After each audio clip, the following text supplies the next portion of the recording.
Okay, so welcome everyone, and thanks for joining to the last session of the data carpentry course. Today we will learn a little bit more about SQL.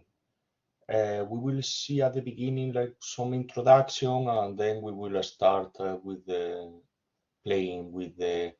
So for today's lesson, you will need it's called DB browser for SQLite. So you will copy the link in the chat. So I see that for Windows, you can either install it or use a portable version that you don't need to install in case that you don't have permissions to install the tool. And also we will work with these tables that I will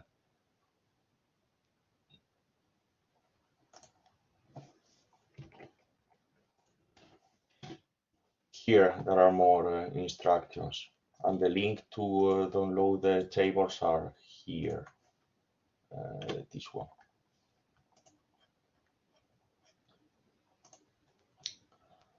Okay, so in the meantime, I will think we can, if I can make this, I will share my screen and I will show you some, what they said. We will start with with some theory. The lesson that we will follow is this one. Let me see if I manage to.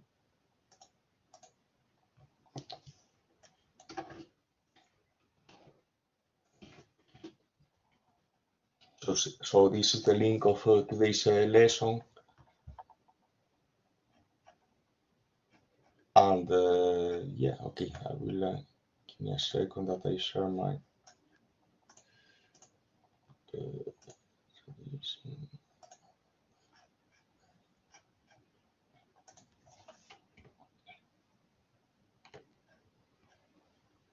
Okay.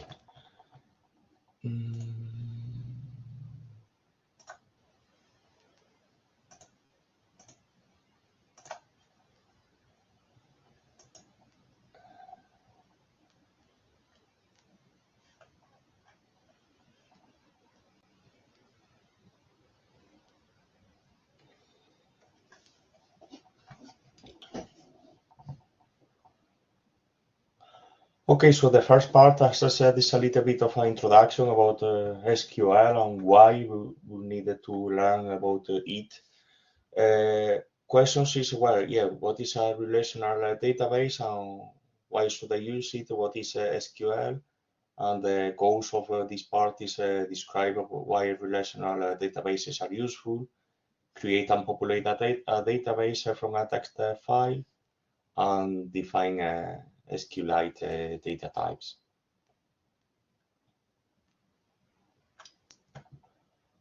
So the idea of this course was start from a messy data set and going through the process of cleaning it and preparing it. The first day we learn how to update or keep introducing data using a spreadsheet like Excel of LibreOffice. Later we will learn we learned OpenRefine in case that we want to clean the data set using that software. Tuesday and Wednesday yesterday, we will learned R, how to do data manipulation, plots, and some basic concepts. And today, to finish, we will learn SQL.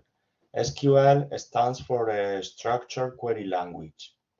So it's when we have a database, a relational database, we will have some questions, or we will want to find out some information through queries. That actually queries are, let's say, kind of questions that you ask to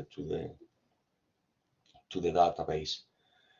The data set that we will use is a time series for a small mammal community in southern Arizona.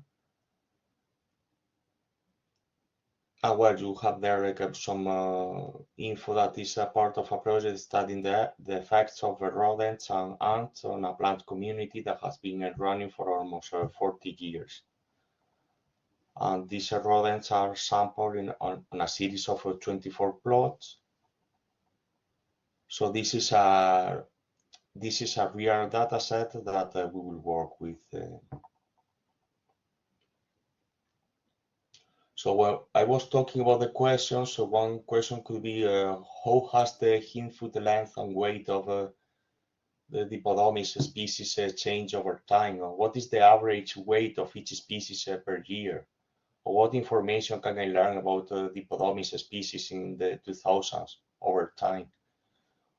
So for all of these questions, we can write them in SQL and get the information that we want. So what I will do is I will select a subset of data, rows and columns, as we did yesterday. Group a subset of data. We can do some math, and we also can combine data across spreadsheets or across tables. Here we have the definition of a relational database. That relational databases, because we have several in our database, we will have several tables, and these tables are keep a relation between them, and we have a well, each table we will have a unique identifier that is called a key.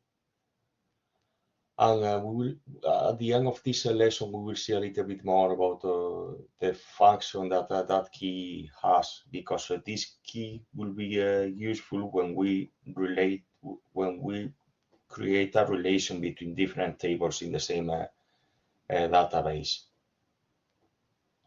Where they talk about records and fields, we have been talking about observations, rows. So it's more or less it's like let's say the same concepts, but using different words.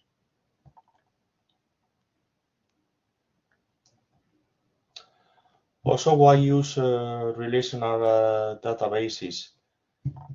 I mean, mainly, as I said, we can get the data, the format that we get of the data could be different ways. We could have some cases we will have a CSV files, fine, but there could be other cases that we will only have access to a database. So in this case, we will need to be familiar with the SQL syntax in order to get the results that we want.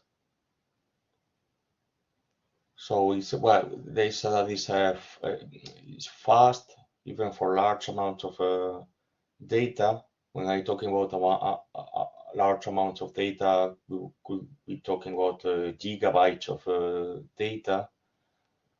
And normally these databases are read-only, so there is no risk of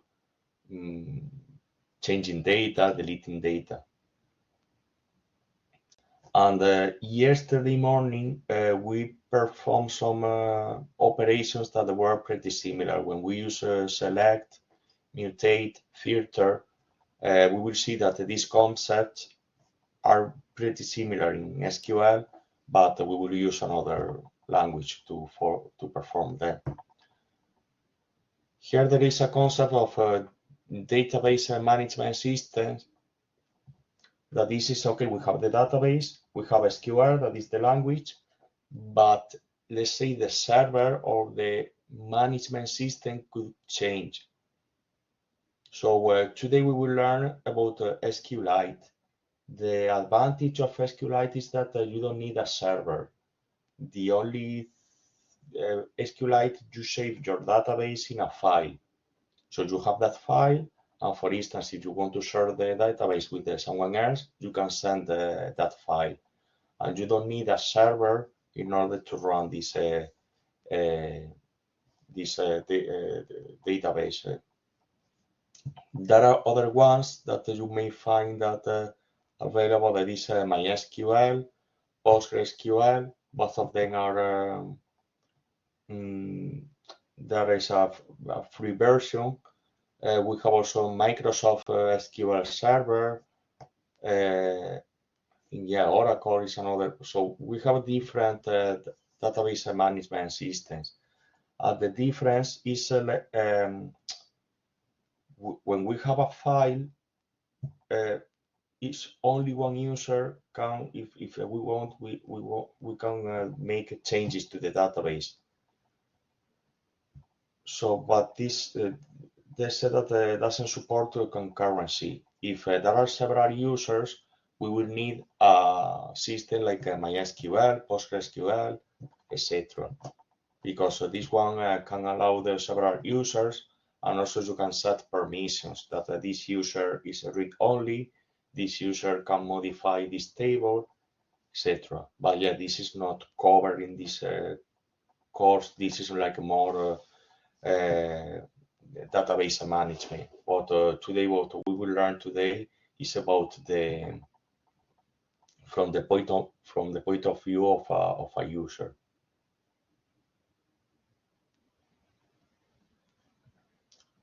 So you see, if you have downloaded the data in the link that I shared, we have a database that is .SQLite, and we have also some tables that these are in CSV format. What we will learn today is how to include or how to create from scratch a database using CSV files. I think this is, well, this is the last part that and I will start sharing the other screen with the. So to summarize, relational databases store data in tables with the fields. When we say field, it's a column, and records that are rows. Also, the data in table has types, and all values in a field or values in a column has the same type. That could be, okay, we have them here. So it's similar. We have a character, we have a Boolean, a binary, integer, but this depends. For instance, in our in SQLite, the types that the data types that we have is smaller than in other database management systems. Where I am. Well, queries are questions that we make to the database. And also, I think here is important database design that every row-column combination contains a single atomic value. We showed that the first day that we should include in a cell only an atomic value, not a combination of. Also, when we have for the observations, we make observations rows. We have one row per observation, so no more than that. So I mean, this applies for columns and for rows. And this is a very important, non-redundant of information. I think I mentioned that in the first day.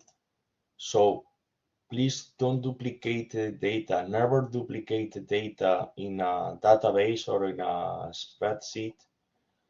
If needed, you can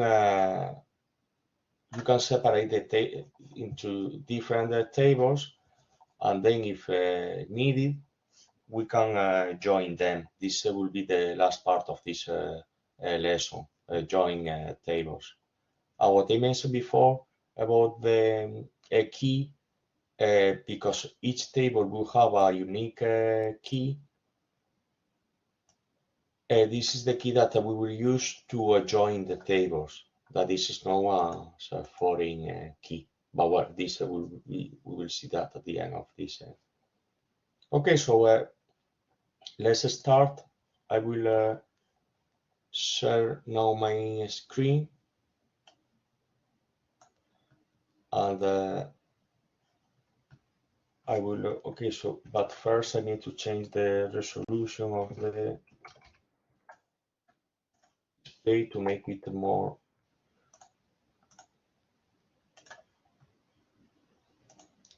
I think this should be number 2.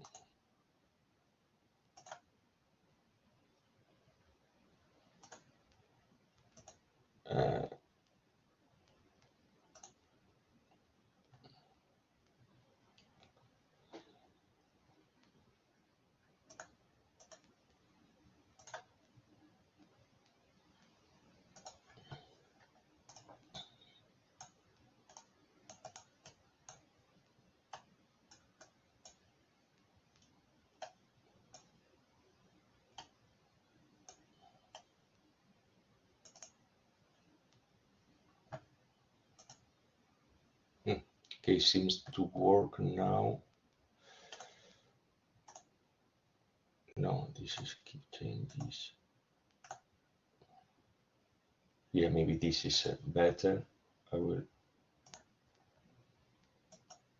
Sorry, I should have done this before.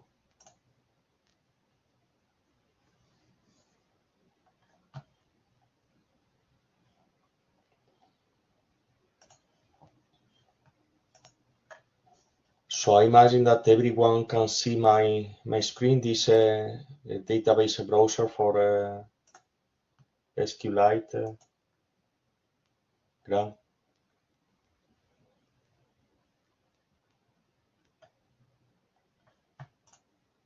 So yeah, I see that there are some questions in the chat. Yeah, just use the portable. You can use the portable one.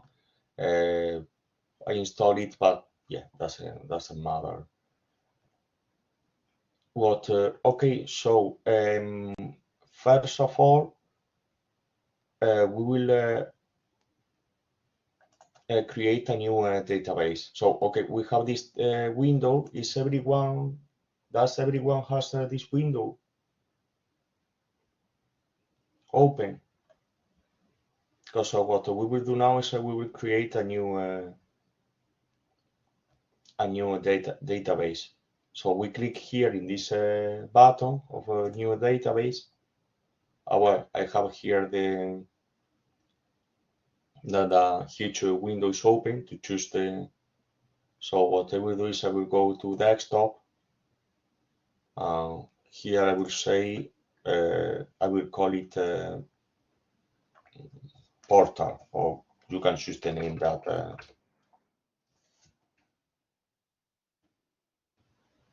So I click here in save, and well, now I have a window where I can create my table, but I don't want to do that. So this is my first database is called portal.db, and here in this window I have tables, indices, views, triggers. Here I'm using a graphical interface, but if you may find the case that you will need to do that using a command line. This is also possible, but well, this is to learn the concept that we want to learn today. We can also use this because what we are the database again, we are using a file rather than. Okay, so we have our new database, and what we will do is we will create a table from a CSV file. So we click in File, New, it's Import Table from a CSV file. And here I select the table that I want to. I will start with the surveys.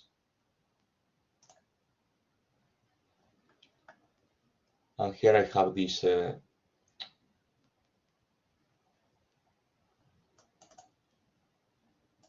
resolution is a little bit okay now. Okay. So here I have the table name that is surveys. Is the font big enough for you to follow the? Hopefully so. If not, let me know and I can try to. Yeah, I don't know why it's yeah, it's quite. Give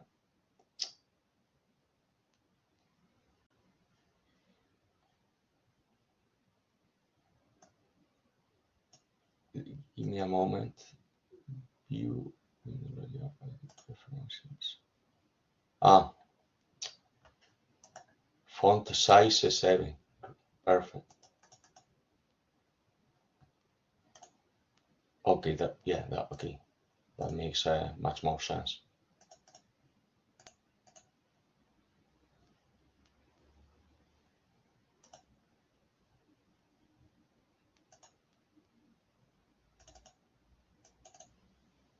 Okay, yeah, now it's hopefully it's better the font size. Yeah, it's don't know why I got installed it and got the font 7 is quite thing is yeah, now I have this like a sharing in having a green and I see but yeah, I think it's yeah, better for my site not to. Okay, so table name is surveys, and here you have a small set of the table, and you can see if the data looks all right or not. Why I say that? Because, for instance, we have here columns names in first line. If we don't select that, we see that the first row is the name of the column. So, for instance, this doesn't look all right. But if I click here, yeah, seems good. Fixed separator is we are using a comma. If we select that, you see that doesn't look quite right. So yeah, comma. By default, select the right. Also, no, also for characters or for strings, normally we use this quote in case that we have spaces or we have commas to avoid confusing them as a field separator. Encoding that is UTF-8, fine. Well, trim fields is if in case that what we learned the first day, that in case that we have several spaces, it will be reduced to 1. Okay, so this seems fine. So if I click OK, now I have a table called surveys that also I can. If I click on the table, you can see now okay, what I will do is I will click in modify table. Okay, let's save the database. And here I will make this a little bit. You have all the contents. You have a record ID, it's an integer, fine. Month integer, day integer, year integer, fine. Upload ID is an integer. A species ID is a text, fine. Sex is a text. Hidden foot length and weight they chose text. But if we want, we can modify the. We have 5 types that we can choose from. So we can choose integer. We can choose integer. We can choose a text. Below that is like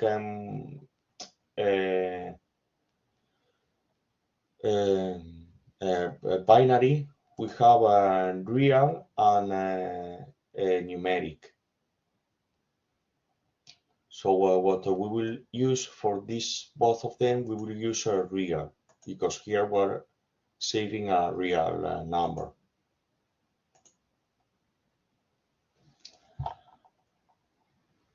And also here, NN means not null, because I could have a restriction. You remember that we could have a missing data, but in some cases, for instance, if we want to keep, for some reason, the date, we want to keep them, let's say, a mandatory field, we can click here, that is not null. And you see that the definition of the table, this is a SQL language. Month is an integer, not null. Day is integer, not null, and year as well. That means if we add a record to this table, or entry, observation, etc., it will complain if one of these fields are null. PK is a primary key. That means we were talking about that all of these tables should have a key that is, I think was a record ID was the one that was a primary key. So for instance, if we want, we can select that and is at the end of this definition. Oh, primary key month, no, here. So the primary key will be record ID if we want. AI is auto increment. To increment is if you have a column and if you don't specify the, for instance, a record ID. If I add a new entry to the table and I don't specify it, take the last number and add 1. That means auto increment. So create a new, let's see, auto generate the record ID. And new is unique. Okay, there are two. Primary key by definition is unique, but we can have some columns that are not a primary key, but we want them to make a unique restriction. That could be, I don't know, let's say like a record ID, and they add you this keyword unique. Foreign key correlation, but what this is like the, I mean, the important part here is the name and the type. Oops. The type that the modification that we have done is with the hint, foot length, and weight that we have chosen real. We are happy with that. We click OK, and we have our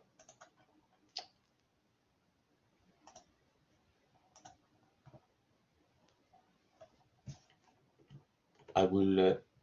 I think I need to change the resolution. Sorry, otherwise looks. I'm using this, but maybe I should use.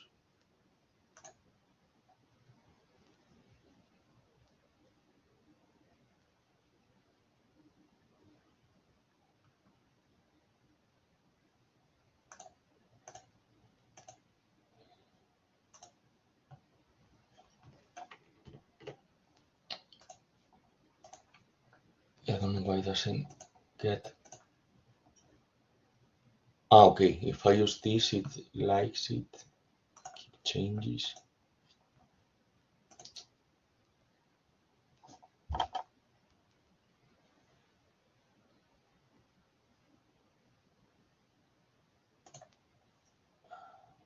No, doesn't like.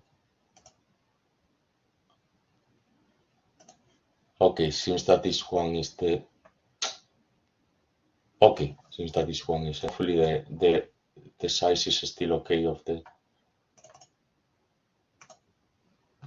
So yeah, we didn't check any of this. We can do that, but we can do this with the record ID, I think. But I mean, it's up to you. It's not in the.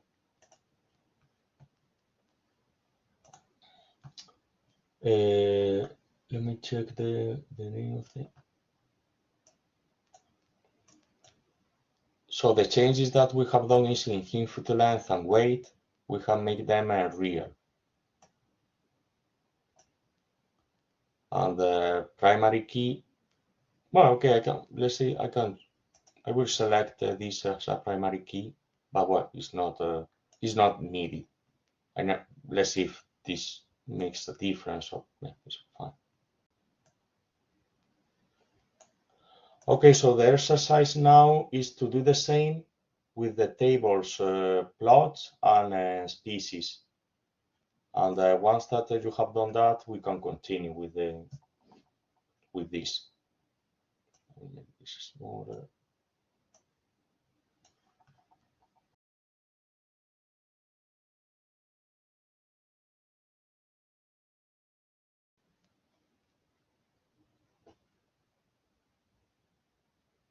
Cool. So I suggest let's do it together.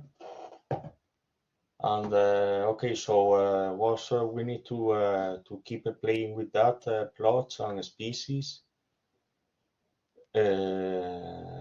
Okay, so there was here import table from CSV file plots. Okay, this looks all right. Yeah. Okay, I will open it to see. Yeah, save plot ID text. Yeah, looks all right. If we want, we can select this as a primary key. Yeah, but yeah, it's not. I mean, it's this primary key is not in the lesson, but it's like I think it's a good practice always to keep one of the columns as a primary key.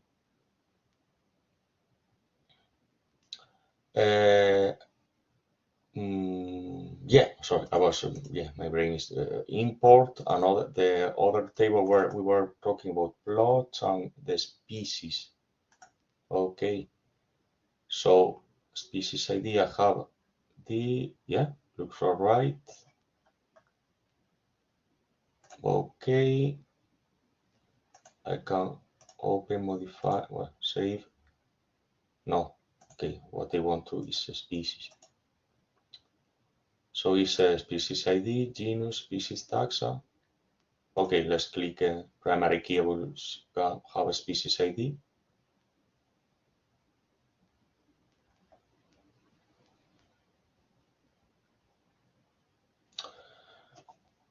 In case that is not clear about this primary key, when I select primary key, implies that this field will be not null, and also implies that this field will be unique. When we merge tables, we do joins of tables, so we will understand better why this makes sense. Okay, so I have now the 3 tables. So now I have a database, and I can start working with the database. If you go here, there is a tab that is called Execute SQL. So in that tab, I can start writing SQL. I don't know if I can close this. This is remote. This SQL plot.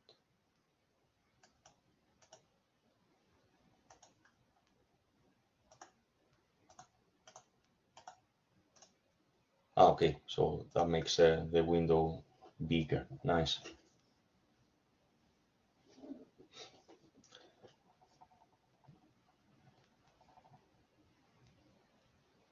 Okay, I see in the chat that I see a question that when we do the import of a table, okay, it could be the case that you can have something like that.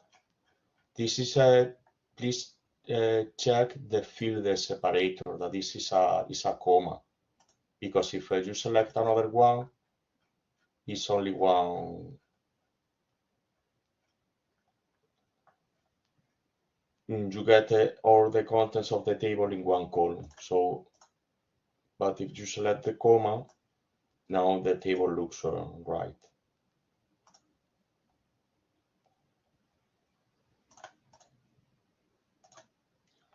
Okay, so let's start learning the SQL language. What we have done so far is create a database, but imagine that, okay, someone else, or you download the database from the internet, or someone else sends you the file, and now you have the database.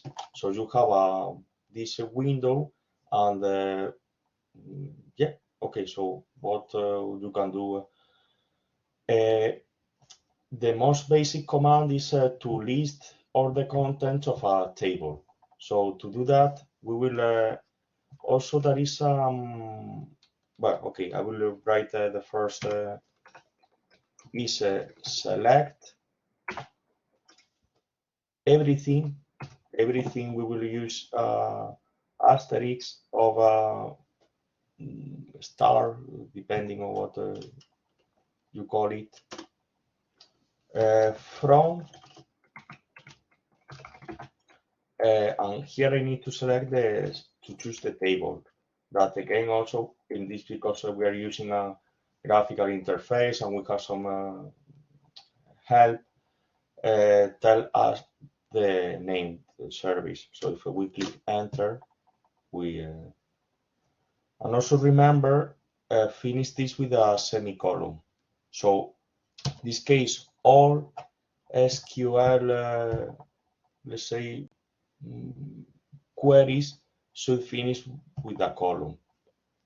Sorry, semicolon. Yeah.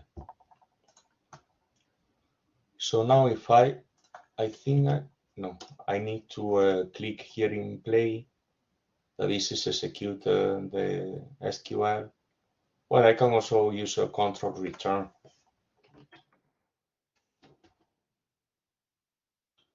But when I execute that,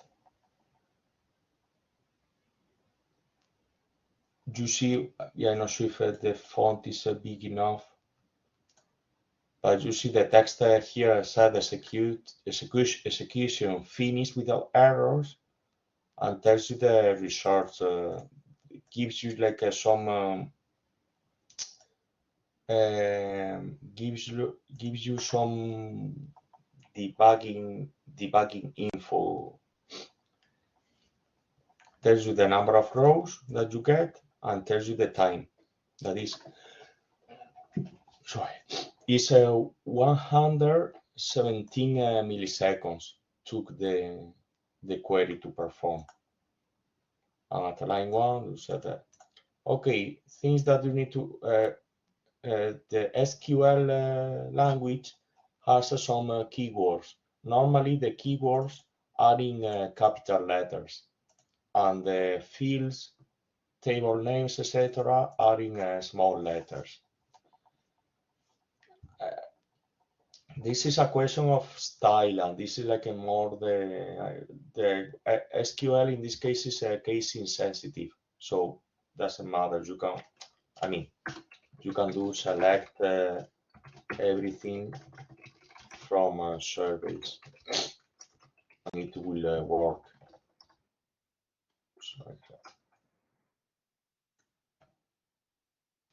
But the problem that we have here, what problem, is that it's more it's less readable. So normally you will find that this is in capital letters. I have seen cases, real cases that I work in the past, that this has been done the other way around. Select and from was small letters and the rest were capital letters. Don't ask me why, but well, that was the style that they were following, and well, fair enough. What else? Also, because well, this one is a small query, so we can use just one line. but we use several lines in order to make the query more readable. We will see more complex queries that are longer. So normally we start with a keyword, and then, so in this case is select everything from surveys. And also this will be like pretty familiar what we did yesterday. That was surveys, the pipe, and then select. Well, in this case, because we are selecting everything, we don't even need that. But so a lot of concepts that we will see here will be pretty familiar because we used them yesterday, but using R rather than SQL. Okay, so this is select everything for surveys, but also if I can say select the year, and you only get one column that is a year. Also, you can select several year, month, day, and you get year, month, and day of the.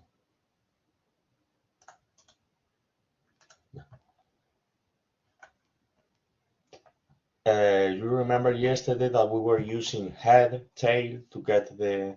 Here we can use the keyword called limit.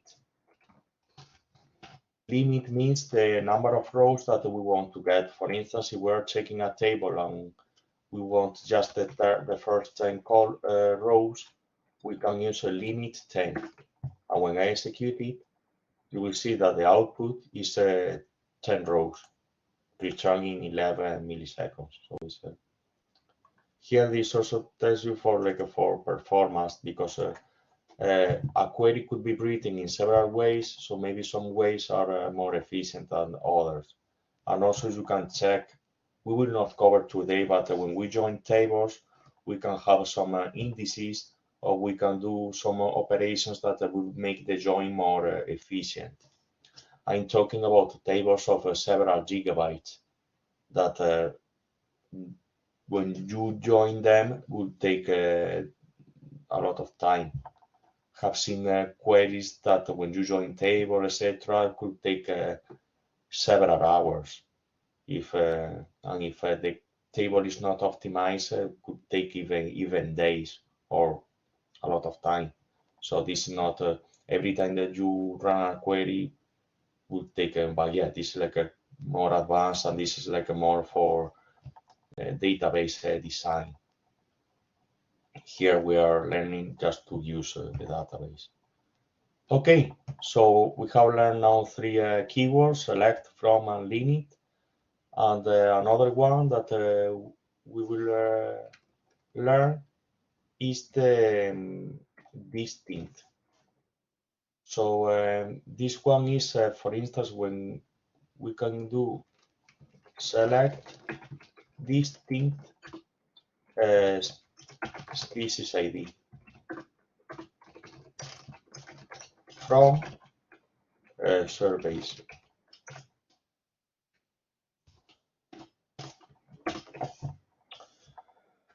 If I do that, I get the result I get that is for 49 rows. And I get here all of the different species ID that I have in my table. So I see I get the unique values of and also I can use several fields. I can use select the distinct year and species ID from surveys. So I get the combination, the distinct combination of I get a total of 535 rows.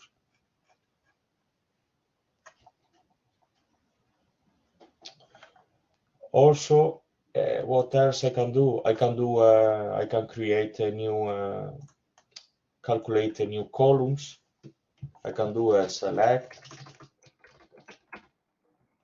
year, month, day, and the weight. because the weight was in grams, I want it in kilograms, so I can divide the weight by 1,000 from surveys.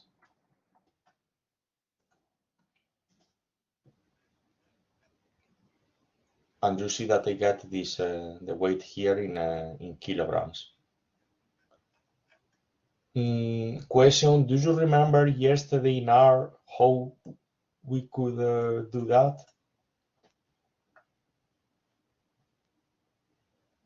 How we can perform operations in a column of a data frame?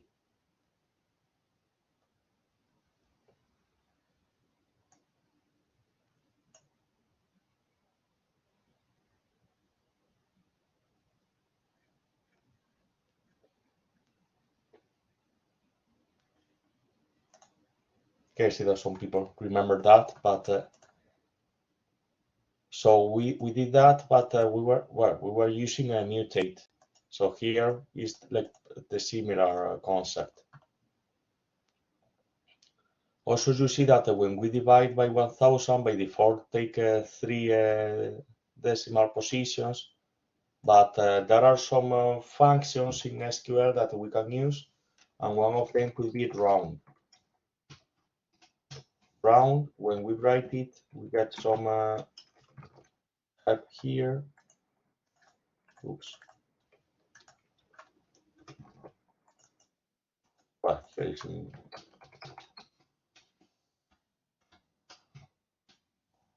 that tells you the round function returns a floating point value rounded to 0 digits to the right of it. So here I can specify with a comma the number of decimal, the number of digits that will be 2. So if I perform the query again, I will see that I have a 2 rather than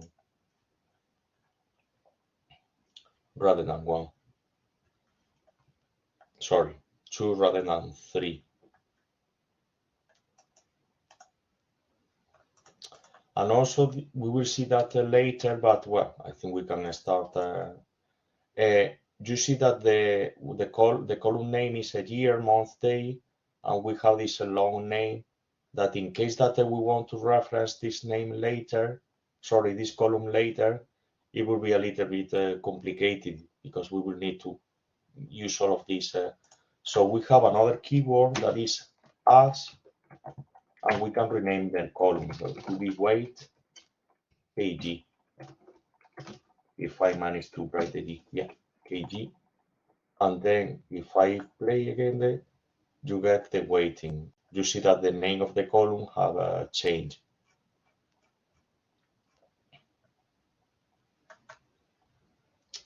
And also, in case that we want to get rid of, for instance, here we have like a similar concept but different names. So you see that there are a lot of null values. These are NAs, are missing data, but in SQL, these are called nulls.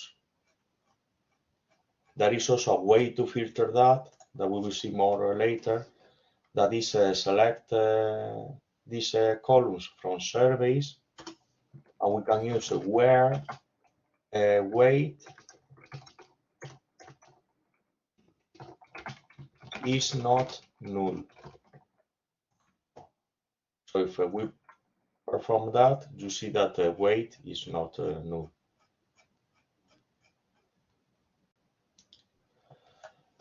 What we are doing here is, yeah, we are filtering weight and making it not null. I was thinking that also we can use weight kg, but I don't know which one will be more efficient or what is the order of the execution order. But well, this depends on the database management system. Okay, so we will do now another exercise that I will copy here in the chat.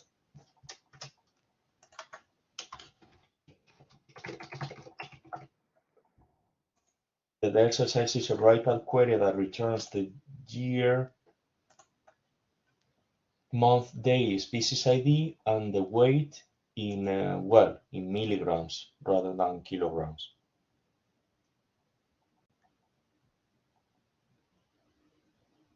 I will give you I would say 3 minutes, and then we can continue. If you finish before, let me know. Okay, so I think we can continue and solve this together. I forgot to mention that also normally in all languages, let's say, we can include the comment. To include a comment in SQL is using minus or the hyphen twice. So here we have a minus minus, and then we can write the comment. That will be write a query that returns year, month, day, species ID, and weight in grams. So they said the year, month, day. We need to add a species ID, and I can reuse this. This will be multiplication rather than. I rename that as weight and milligrams from surveys. Well, I will keep it where weight is not null, just. And yeah, have a year, month, day, species ID, and the weight in milligrams. So I have this.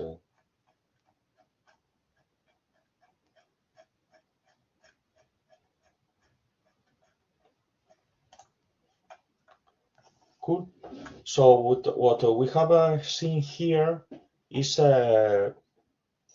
in this last part is filtering. Filtering is when I use the keyword where. We can do quite well, say complex filtering like this. A simple one could be, for instance, we want to get all of the entries from a given species ID. So I can do select everything from surveys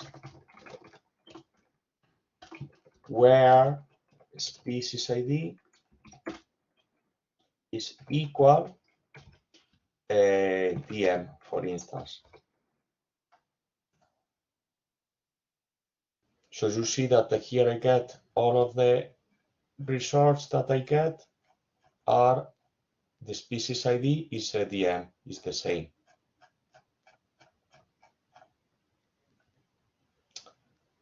This is giving like a specific value, but also I can work with the numbers. I could say, I'm not sure if that is yeah, okay. I could say where year is greater than or equal 2000. If I execute that, you see that the year that you get is 2000, 2001, 2002.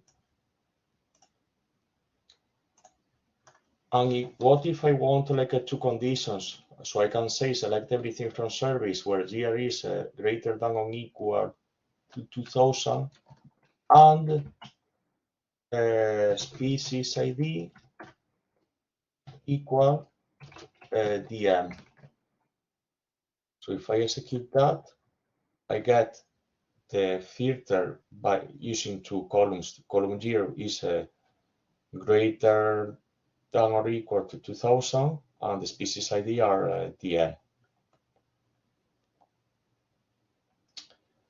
In the documentation, they say that you should use brackets here to readability and to make things more.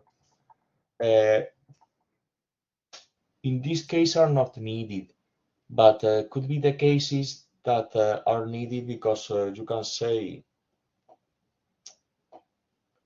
Let me think of the sample. If you use all species ID equal yes. So here it's clear. So you have this should be true, and this should be true in order to get a return. But when you remove, if you remove the brackets here,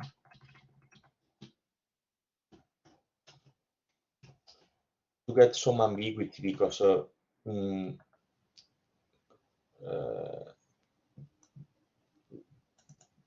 don't know if could be this or this, is because could be executed in that way.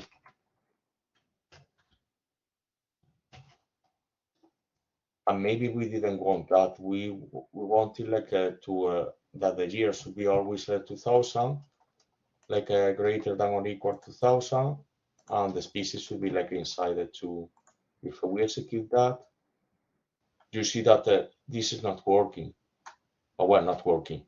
We get the year we get it 77.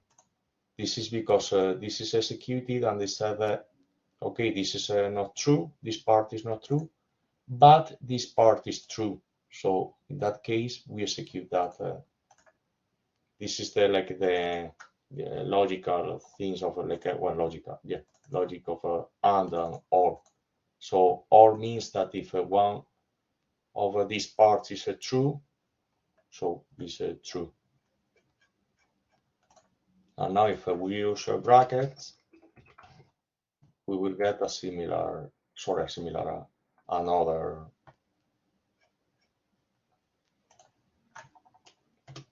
So the thing is, yeah, use brackets where needed. So there is a way, it's not here in the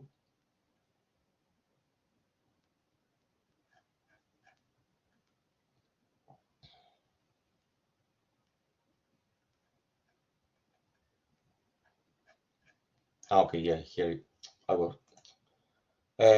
Okay, this is a simple query that we have only two species, but what if I have a or species ID equal DO. This query is pretty long. It's okay, it works, but it's a little bit, I find it a little bit long.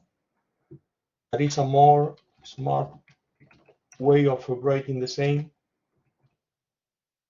That is where year is greater than or equal to 1000, and the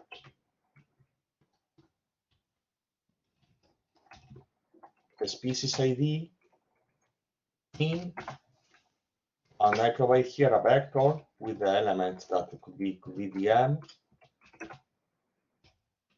DS, or the DO.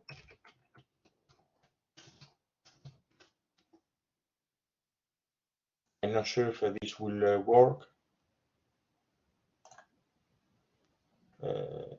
Okay, yeah, the syntax works. Species ID in, and then I give a vector with the or a list of values that are valid. You see that the species ID contains DO, DM, DS. Yeah, I guess that DS should be somewhere. Maybe DS is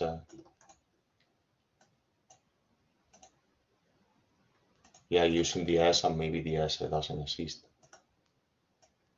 Or does exist. Okay, yeah. DS exists, but since that not in from the 2000. So yeah, this is a little bit maybe pointless, but well, it's fine.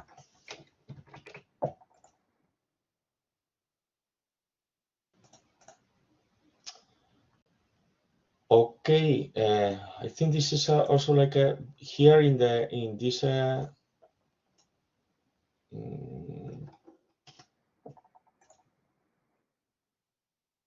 because I get this debugging info, I get the number of rows.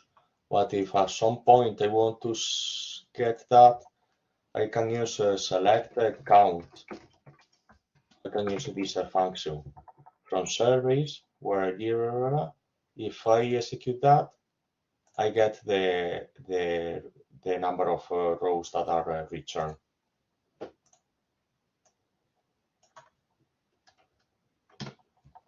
We should do this.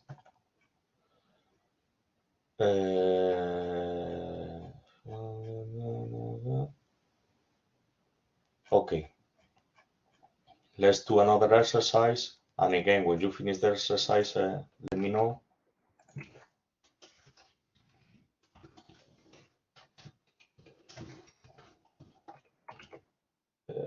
Send. Okay, so what we will do is produce a table listing the data from all individuals in plot 1 that weigh more than 75 grams, telling us the date, species ID code, and weight in kilograms. And getting interesting.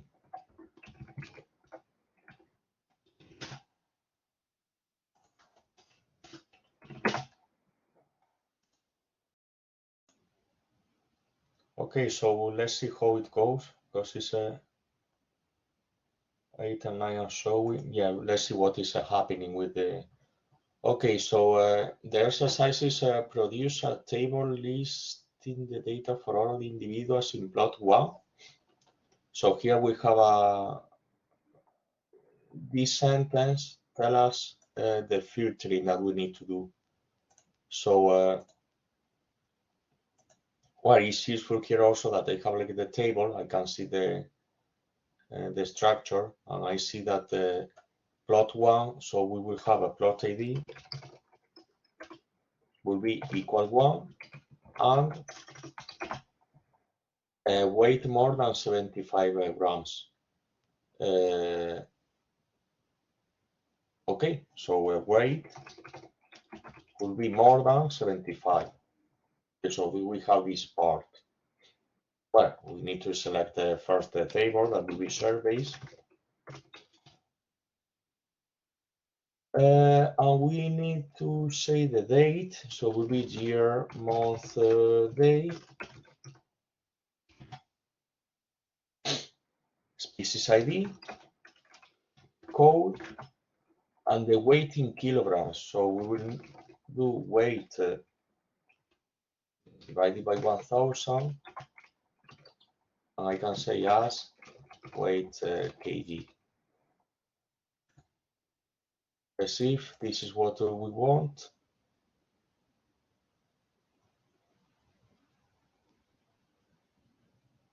Yeah, okay, so here I have the date, year, month, day, species ID, and weight in kilograms. There is a way, but I don't remember now, that we can combine these 3 fields in just one column, but I don't remember now. There is a way to concatenate these and show them in a column in case that we want to. Any questions about this query?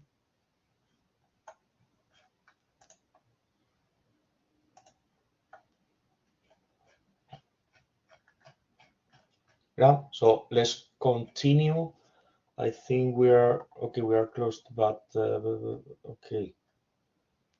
Let me see. Okay, we have calculate values, have done some filtering, more complex way, sorting.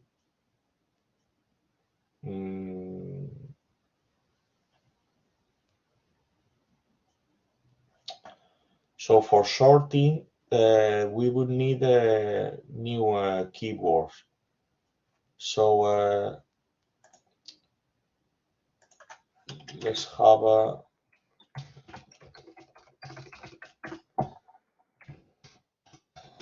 We can select everything from surveys.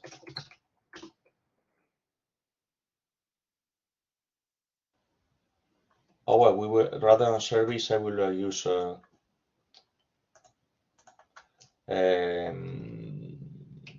I will use a small table. Select everything from species.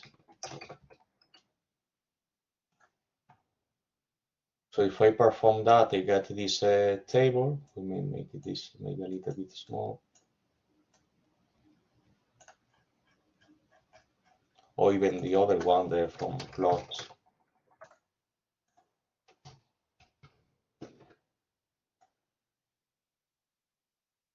Okay, this is not.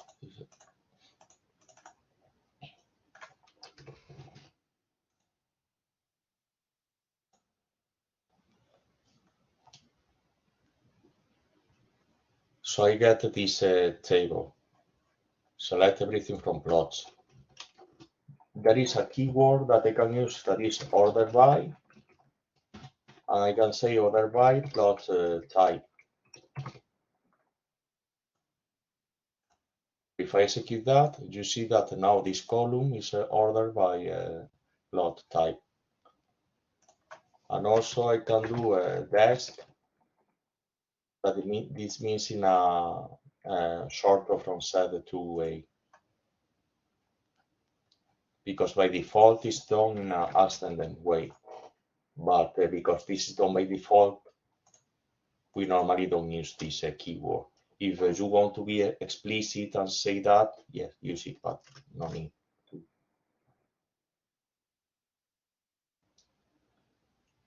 to. Also here is explained the order of execution. Let's go to this more complex query. What we normally do when we execute these queries, we follow let's say this format, but internally the computer, what it does is we tell them, okay, which table do you want to use? Surveys. Fine. The next is a where, so you do the filtering here first, and then well, once that you do the filtering, if you are ordering, you do the order next, and next you do the you display the columns that you have selected. And I remember in the past I got the question that if this is like we can change the order. No, this is like the way to we cannot do from surveys select where. So we would need to follow this order: select from, where, order by.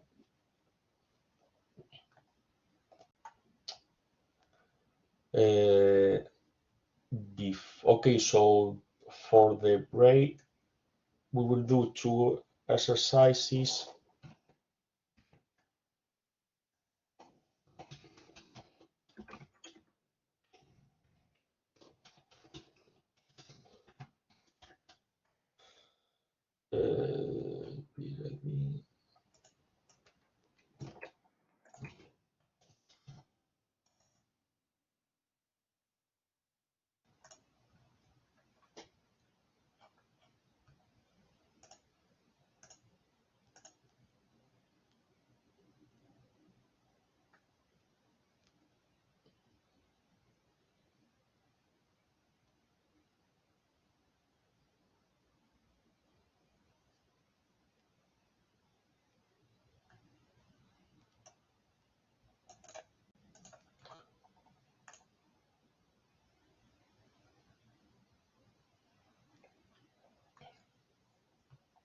Okay, so we will do these two exercises. I see that there is a question in the chat. I will answer it now. Okay, you tell me that if you execute that,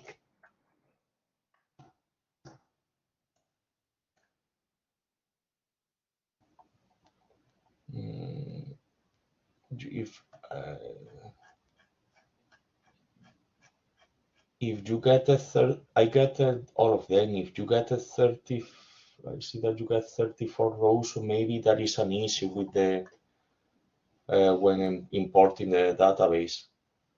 What you can do is rather than using this database that we have created, you can open this one that is portal mammals.sqlite. In theory, this one is the same, but this is like is correct, or there are no errors.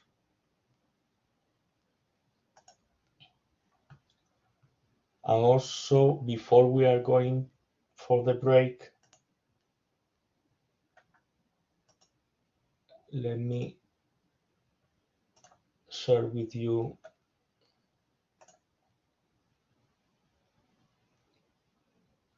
today's schedule.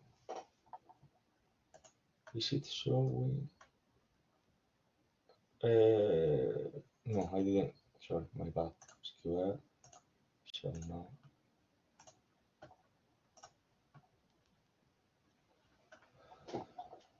Okay, so here I schedule 15 minutes to fill in the ARCHER2 course feedback on the post workshop survey for to we value a lot of the feedback that we obtain in order because this course runs several times a year, and we try to deliver the course like let's say best quality possible. So we value the feedback in the sense that things that we have done okay, we keep continuing doing that in that way, or things that we can improve, we'll do our best to improve them for the next run. So if you go to the where is the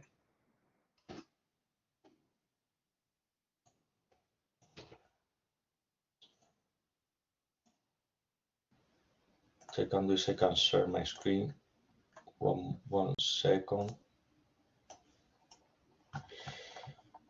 One moment.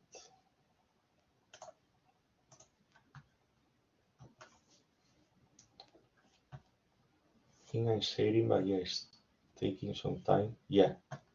So if I click here, well, also the video of the first session is already available here in the course, but I can click here in if I click here in feedback,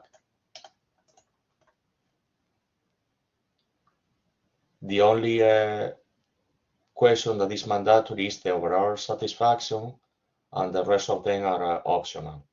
As you are free to fill in them, or if you don't, if so one of them you don't find it that is the rest are optional. So this is there are two only that are mandatory: the course that you have attending and the overall satisfaction. And there is another, that this is the post workshop survey. This survey goes to the Carpentry's organization and also evaluates the impact of this course. That when you click there, you get this and takes 4 minutes to finish this. Yeah, that's a good idea. So I will put the links here. So this is for feedback. And the post workshop survey here. Oh, I can copy the.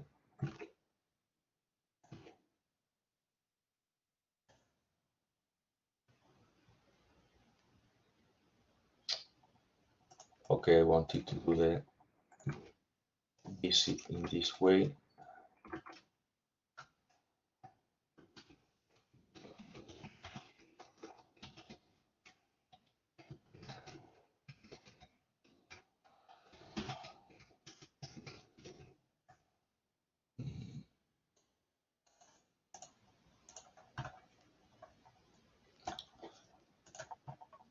Okay, so okay, now we are officially, let's say, morning break. So we will come back at 11:45, and we will solve the two exercises that I wrote before. So these 15 minutes that are scheduled here will be for you to finish these two exercises and also to do these two surveys. Also, if you have any questions, I'll be around, so happy to chat. But well, let's have a wee morning break now. Okay, so I think we can start solving the exercises. I will share my screen.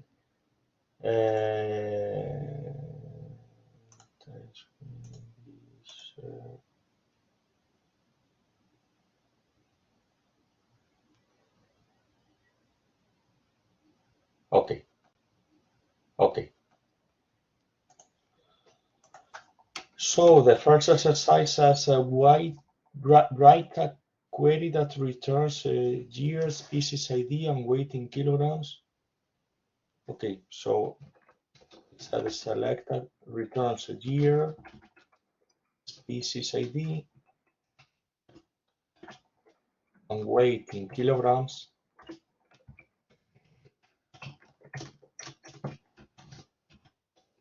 Weight, let's call kg, from surveys. Here I specify the table. Order by, this is the largest weights at the top. So order by weight.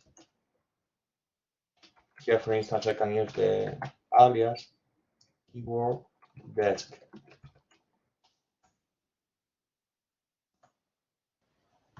So if I execute that, I get the weight in kilograms sorted from largest to smallest for each, for all years species ID. Yeah, I get these 3 columns, but I sort this column by weight. Okay, so now this is for exercise 1. For exercise 2, use the service table, write a query to display the 3 data fields. Okay, so we select where we have an info from surveys. We'll make it here a little bit of space. So they want to select the 3 date fields, that is a year, month, day, species ID, and the weight in kilograms.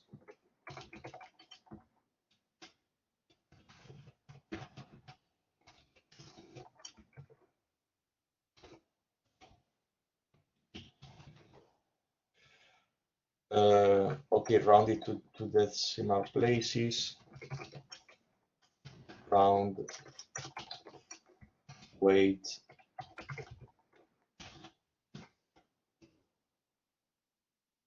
for individuals captured in 1999. So I need a where year is equal 1999 and sort order alphabetically by the species ID. Order by species ID.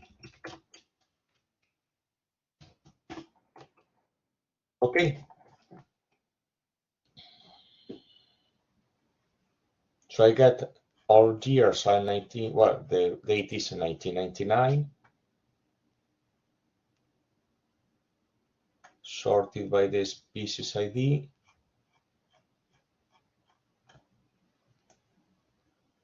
So this is the solution to this exercise. If we want, we can make, well, some cases we may want to keep this null, but I can also do and species ID is not null, and here if I want to increase readability, I can use that, and the weight is not null.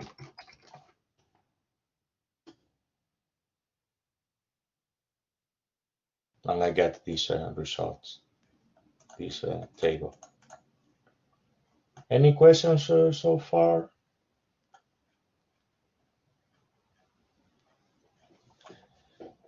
If not, we will keep learning.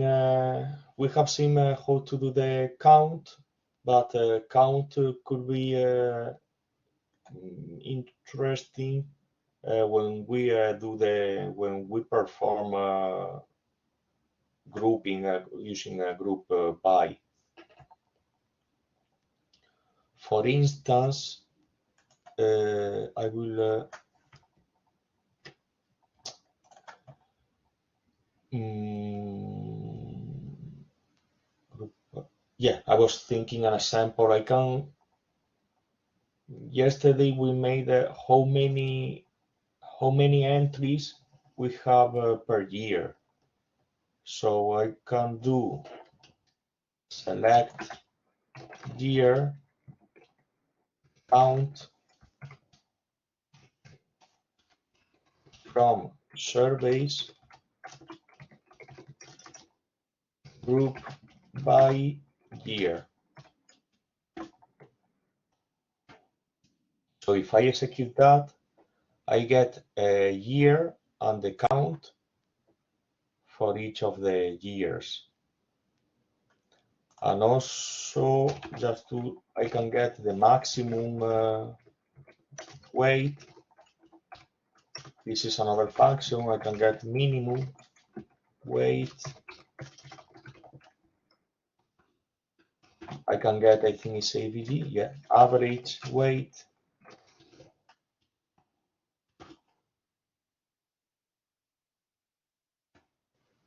So for each year I get the count, the maximum weight, minimum, average. Also I can use select year species ID and group by year and species ID.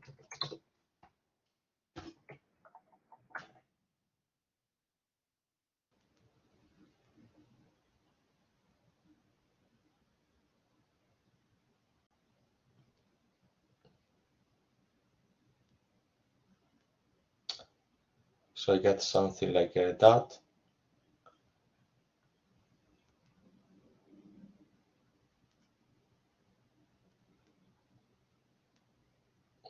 Also, I can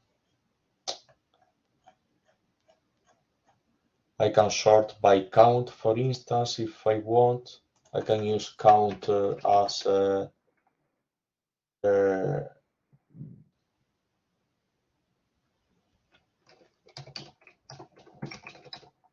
occurrences.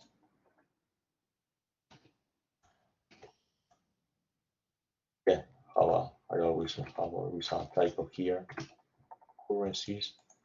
I can say group by or order by occurrences.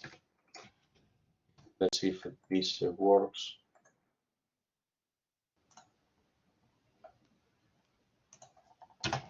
Yes.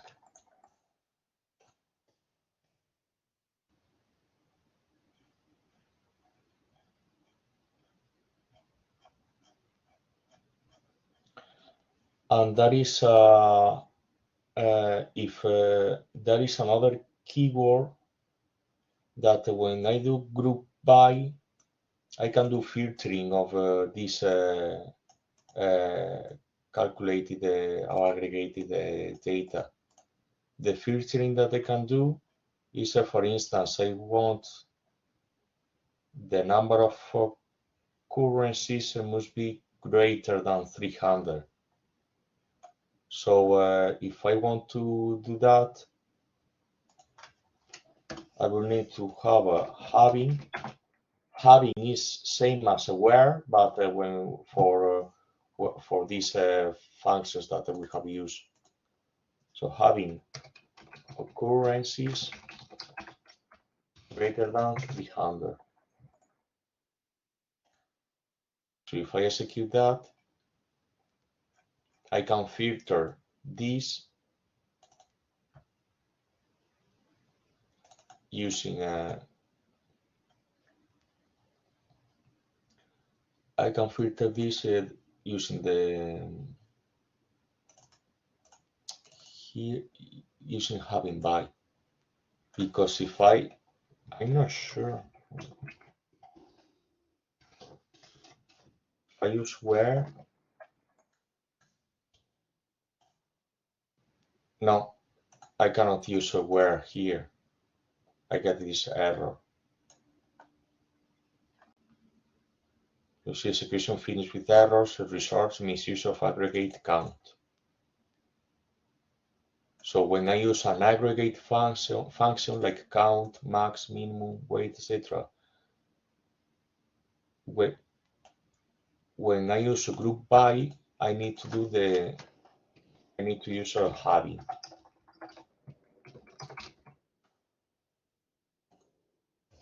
And now it works.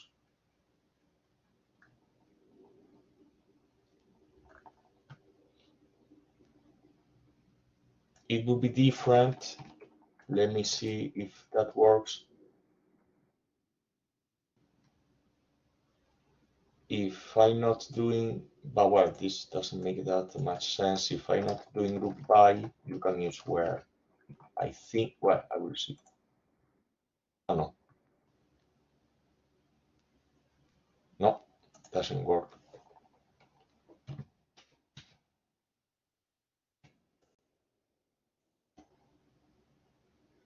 So yeah, if we want to filter using these aggregated functions, that what we are learning here is a count, maximum, minimum, average, we need to use a having if we want to filter them.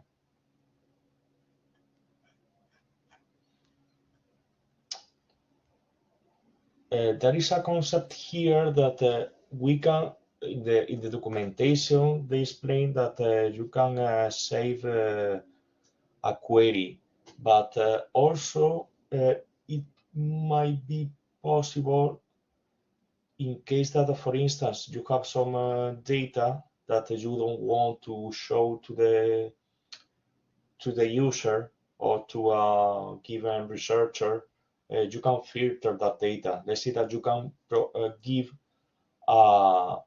what is called a view of the table with a reduced number of columns or reduced number of rows. So this is what we will now learn.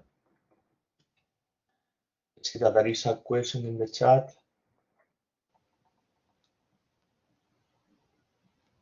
Okay, they said that the question is, what if we want to order occurrences from the least value and not from the most? So notice here that I use desc, so I can either, if I want to be explicit, use ask event. So I get from minimum to maximum, or I can just get rid of that because by default, order by use this type of sorting.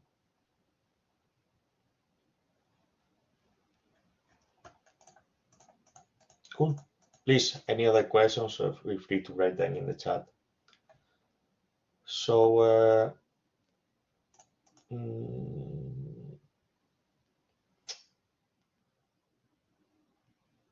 for instance, I want to, for some reason, I want to work with data that is from the year 2000, and I don't mind other years.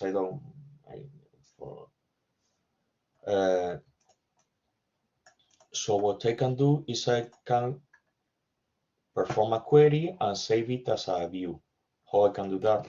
I do select everything from surveys where year is equal to 2000. First, I execute the query in case that this is what I want to get. Yeah, 2000 looks all right. So if I want to make operations with this part of the table rather than the whole table, I mean, I will apply this filter many times. What I can do is I can create a view. To create a view is you use create view name year underscore 2000 as, and here you get the query that creates the view. So when you perform this query, okay, now that what is happening here? It fails. Why? Okay, because I don't know why I ran it twice. Now when we go to database structure, you see that you have 3 tables and you have 1 view. that is a year 2000, and you have create view and you get here the definition. So now what you can do, once that this is done, you can use that view as a table. So you can say select everything from year underscore 2000.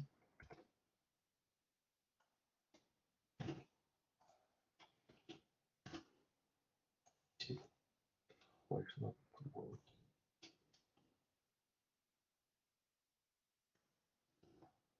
Something there.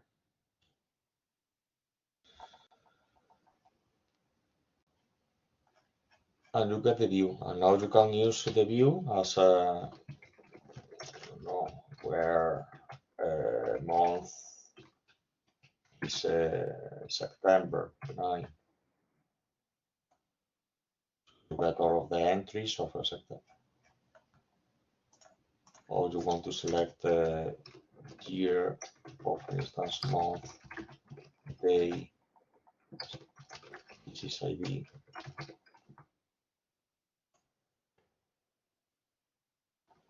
So now you can perform SQL queries using this view rather than this other view.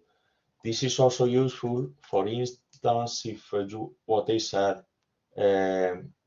it's not possible here with the SQLite, but if you have a server like a MySQL, but you can grant view permissions, and you can say for a given user, grant read permissions to this view, and not any of these tables.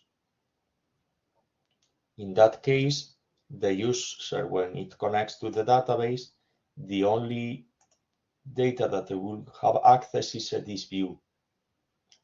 Also, here we get, the thing is that here you are filtering by a certain value, and you have all columns. But imagine that you have a select everything from surveys.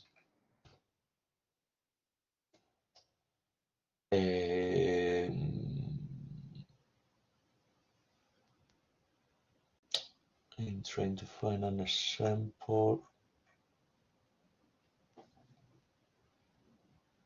Imagine that for some reason you cannot disclose, don't know,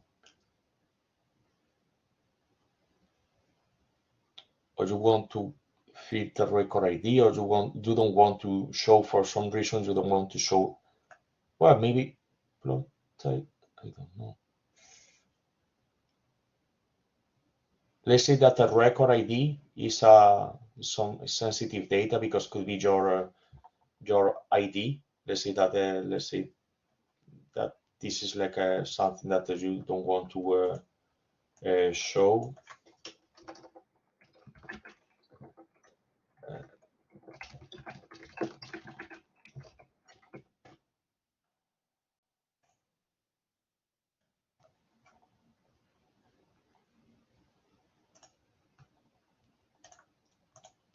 You can create a view for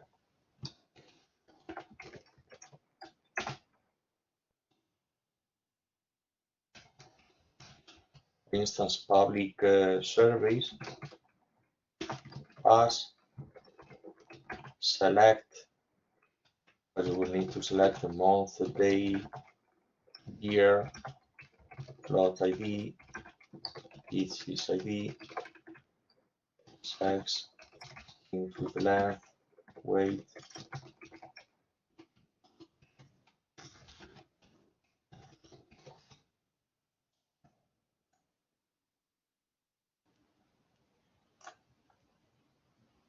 Cool. So you have this view, public view here, and again, if imagine that you want to only grant this to a user, so you can the user will do select everything from public view or public surveys, sorry. You get the same table, but the column record ID is hidden to the user. You can use that for sensitive data, no, so for data that is not that cannot be public, or for some reason you want to keep it private. So you can do that.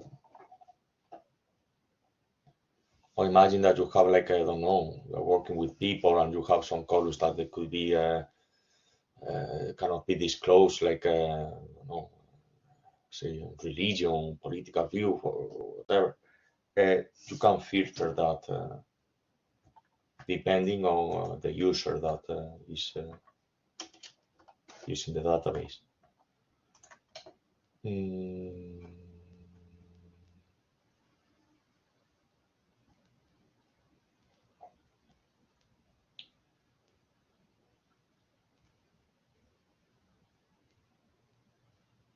I'm trying to see if something is not. We have seen a group by, we have seen aggregated data with minimum, maximum, average, sum. Oh, I didn't explain, like that is also like a select. You can use sum of.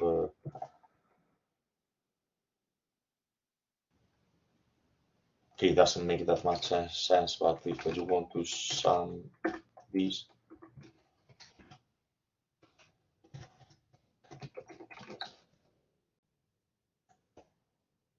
You get the sum of all of these.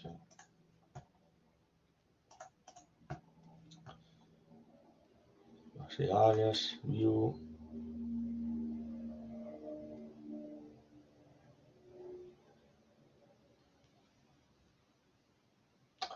Here there is an. Okay, this is interesting in case that.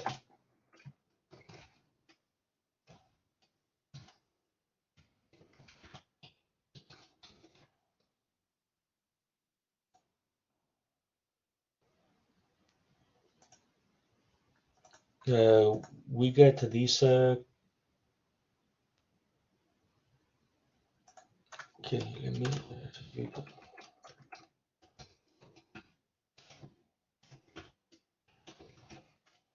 Count asterisk where sex is not equal.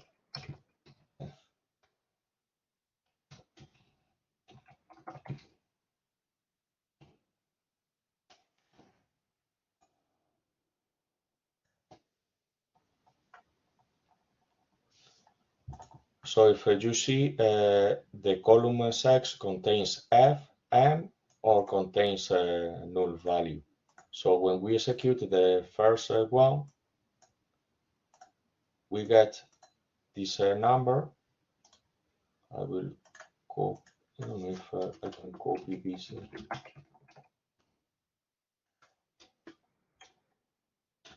When I execute this, I get this number.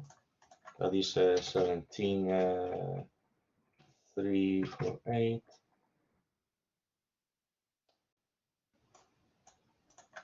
And when I execute this, to execute only a query rather than the full notebook, you can select you get 15,690. So if we add both numbers, you can use here. You can say 17,348 plus 15,690. You see that I'm getting 33,000 rather than the full amount that is 35. This is because when we use a count, doesn't count the null values.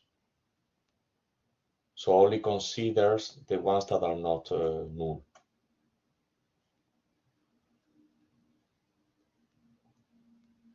If for some reason we want to count this, we will need to include or sex is null.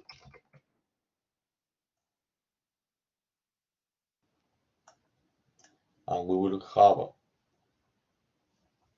18,000 rather than 15,000 because it's counting the ones that are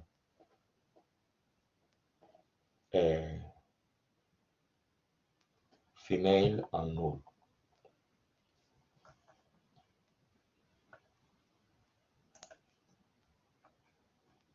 Any questions so far?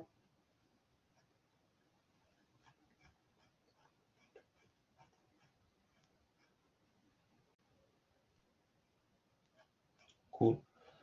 So now we are finishing the lesson. That what we will do, the last part of this is combining data with joins.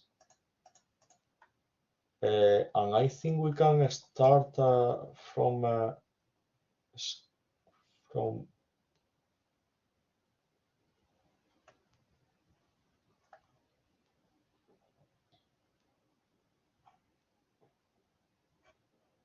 we will start with like the other way around, like why we need the joins. So we have I think we can solve together this exercise. We have a data query that returns the genus, the species name, and the weight of every individual captured at the site.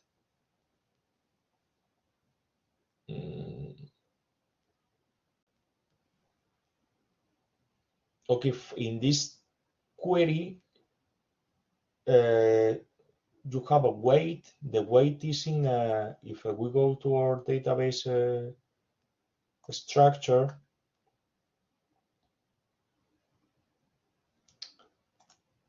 let me check if, I don't remember if it was desk.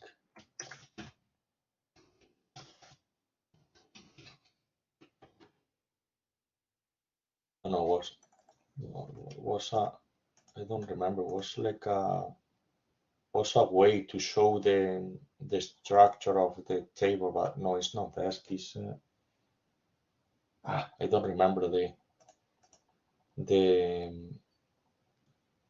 command. Was describe or sorry.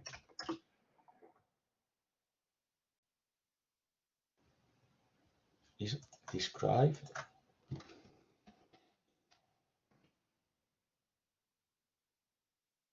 Forget about it.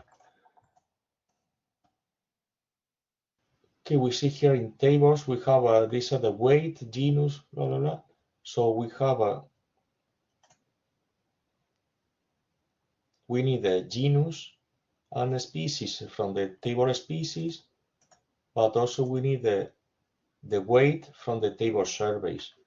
So for that, we will need to join these two tables.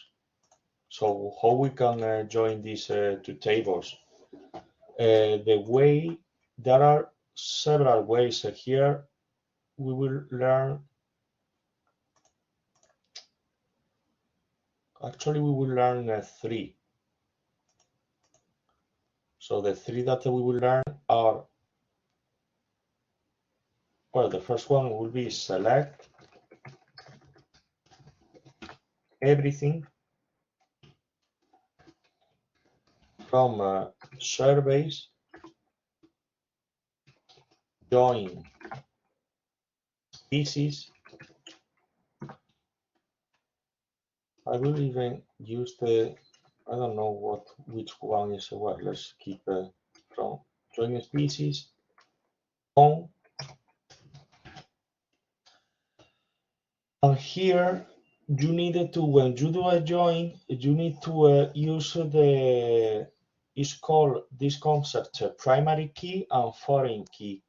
Primary key, if you remember, if you remember from a surveys, we have a primary key. Well, it's a record ID, but for species, primary key is a species ID. Foreign key is this one. You see that this entry makes reference to the primary key of this one. So this is the relation that we have between both tables. That's why this is called a relational database, because these two fields are related. Here, this is a primary key, but this is called a foreign key. That when we modify table, you see here that there is a field that is a foreign key.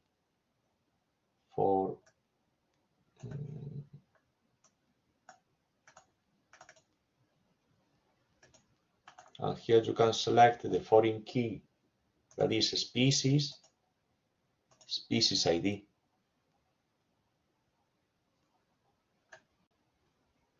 I don't know if this is.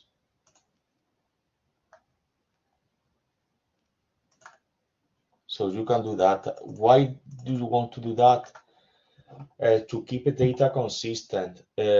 Okay, here we are not modifying the data, but if for some reason you introduce a species ID that doesn't exist in the other table, it will complain. It will say this species ID is not known.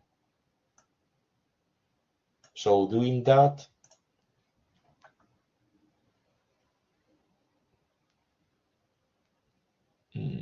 I get a error from the view. Oh, well, it's not. Why I get this error?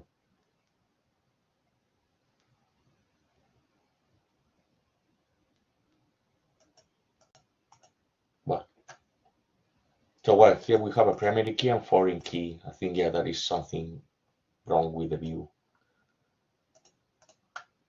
This is in case that you want to keep like the data of the database consistent, because it could be the case that there could be some species ID that are not in the. But well, let's not. I think it's not save yet. Is it save? No, we didn't save the. Okay, so let's go back. So here I need to specify the primary key and the foreign key. So surveys dot, before when we were working with the columns, we didn't specify the table name, but here I would need to specify the table name. Equal species dot species ID. Okay, so now if I execute that, you see that I get record ID, blah, blah, blah, blah, blah, species ID, and now I get genus, species, tag, and taxa.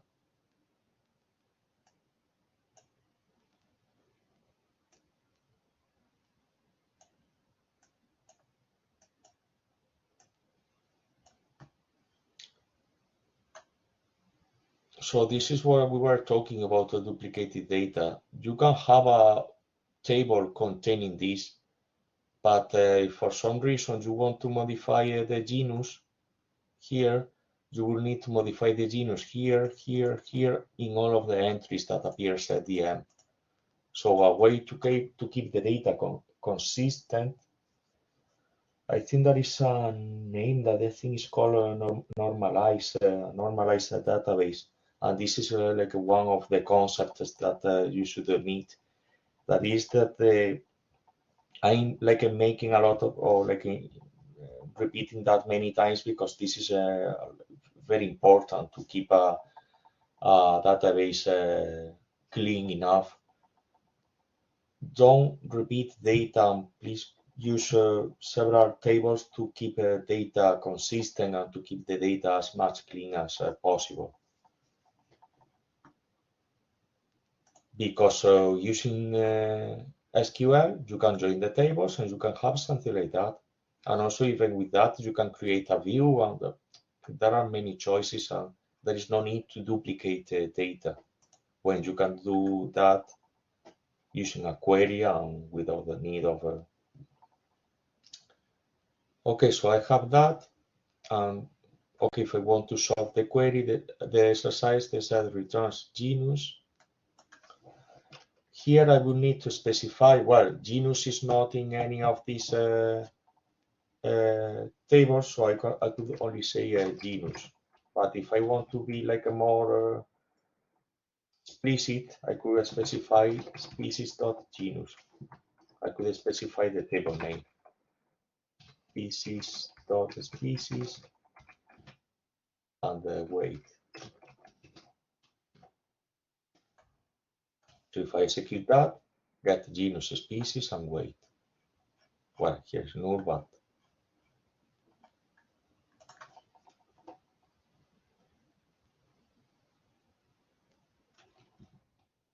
I think that the where should be here.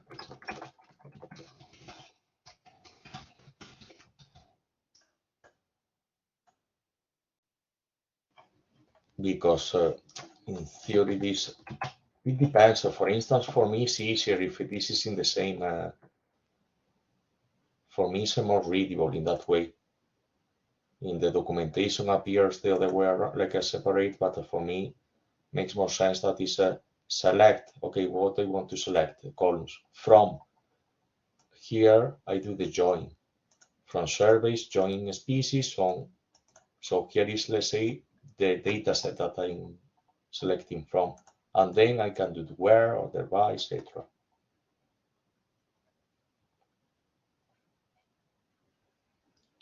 So this is the idea. When we join two tables, we need to select the columns that are, let's say, common, and we can do the join. Otherwise, if you don't do that, you will do like not a mess, but it will be for each entry of the table, you will paste the whole table, so you will create a monster.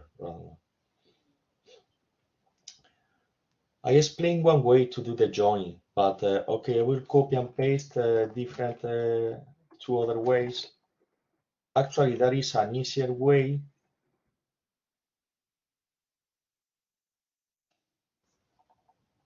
There is an interesting question in the chat that is, do we have to do a species genus? No, you can, okay, let me, this is what I say if you want to be explicit. Because we only have a genus, you can do something like that.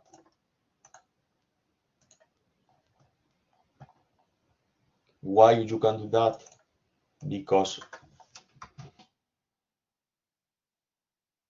when we do the join, a species is the only name of the, but what happens if surveys contain a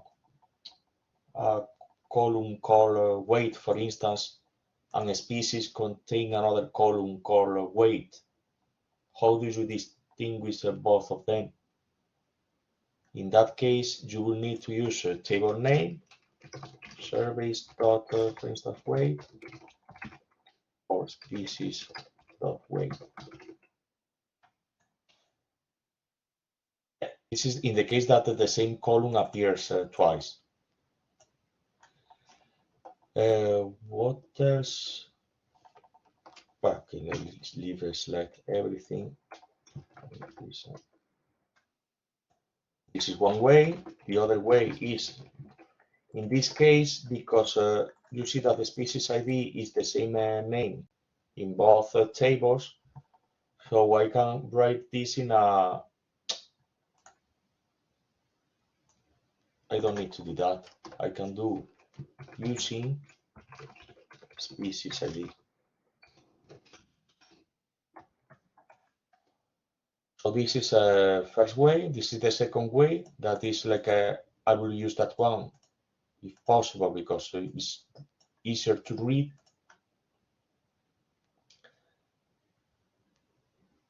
And there is another way. This is a little bit more, well, difficult. It's also possible, but you can do select everything from surveys species where surveys dot species ID is equal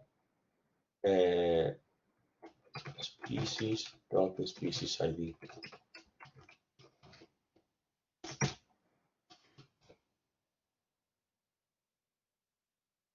So if I execute this one, I get this table, 32,000.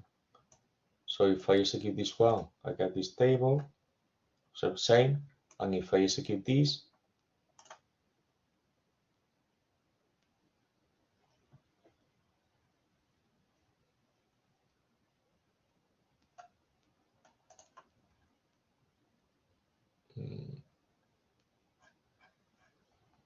I get more, because I think this is like a different join, or maybe compares null with null.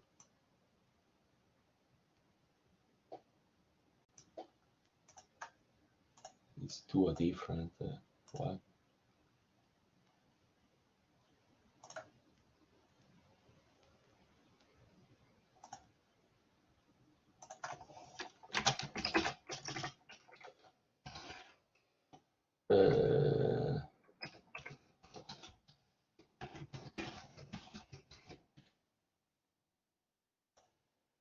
It could be this. This is the, you see when I have two columns that has the same, they said ambiguous color name. So you will need to use a surveys dot.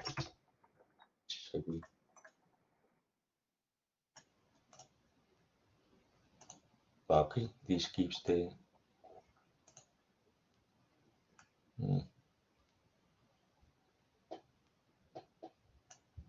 Okay, so I will.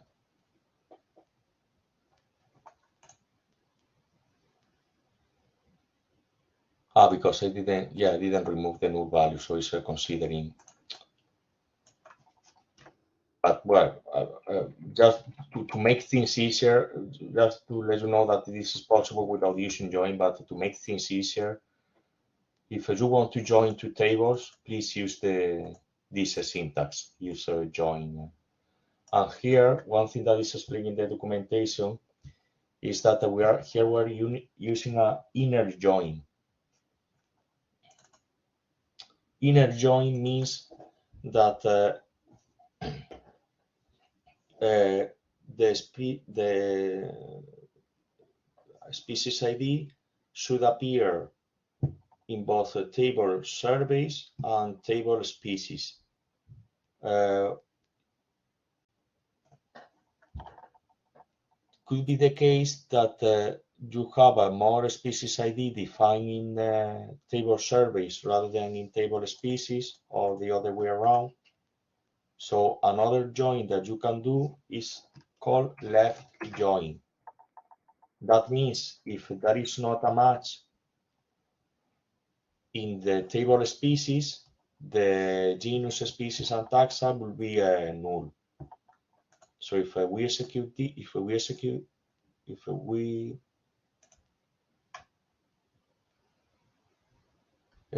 this, it's again giving me the same.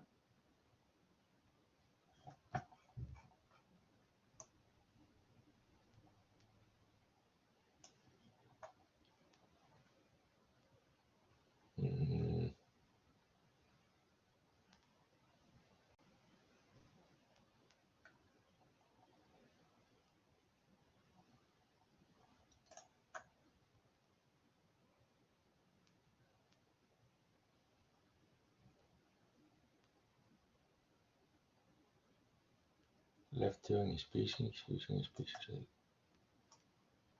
So I think it's.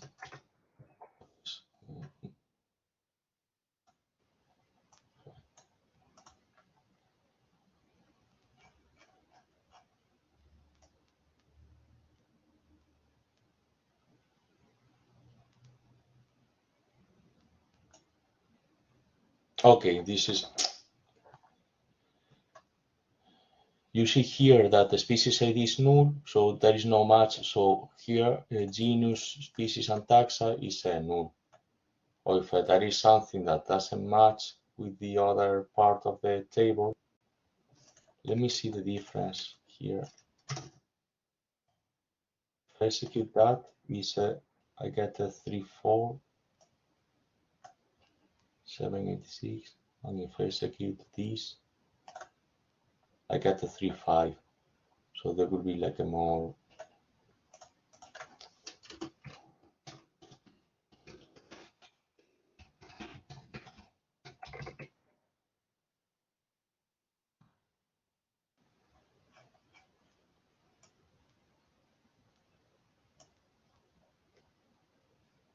so if we do the same with the previous one,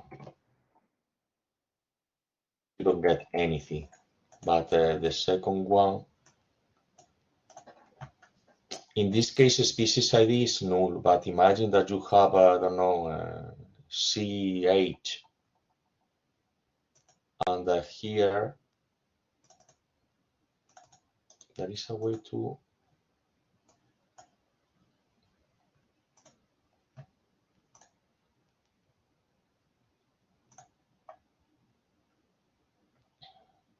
Yeah, here we don't have a CH. Imagine that here in this table you have CH. So genus, species, and data will appear null. So this is the difference between join and left join.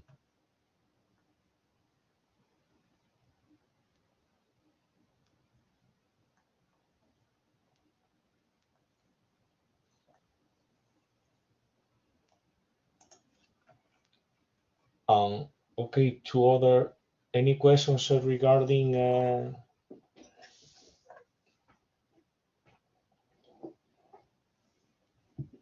joins?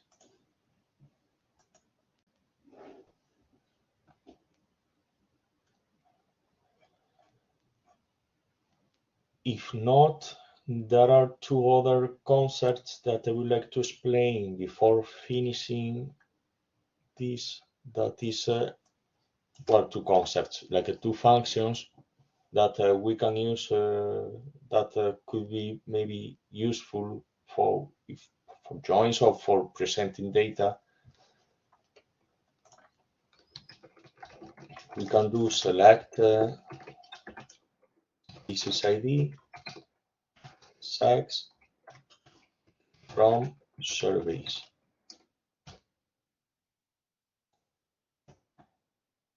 If we execute that, we get the species ID, but we can get some null values here.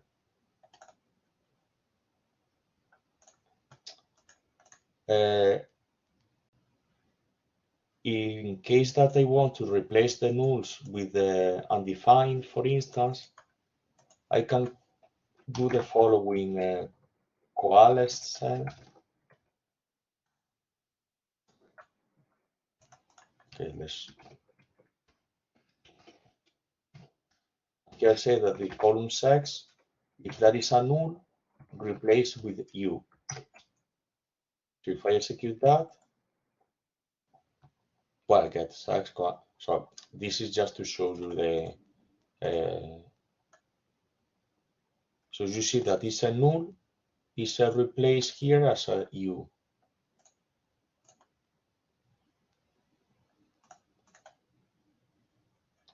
And there is another function that you can do.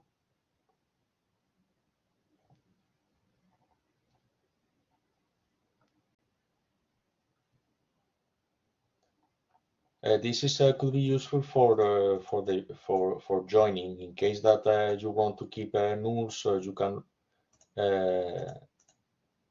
let's say rename them and give a proper value. There is another way that also is could be useful for joins. That is the other way around. Is a null if. Imagine that you want to keep all females. So what you can do is you can do, rather than coalescence, this null if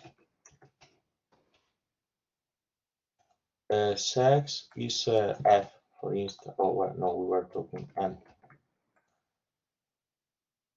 So if you execute that, you see that every entry that is m is converted to null. So you can apply this for the species ID, and if you want to get rid of an entry, you can do this null if And when you do the join, you don't consider that, but also you can filter before. I mean, when you do the join, you can filter after, but it's a way to, in case that you want to perform this.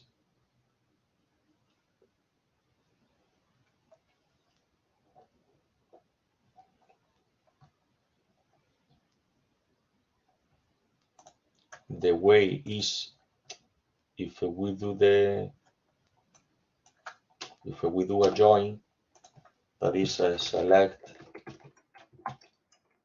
everything from surveys join species using,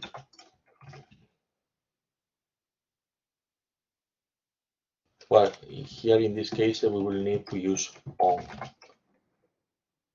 surveys species ID is equal species dot species ID.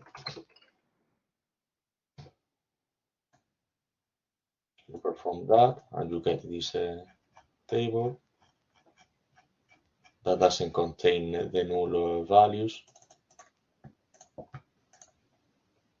But also here what you can do coalescence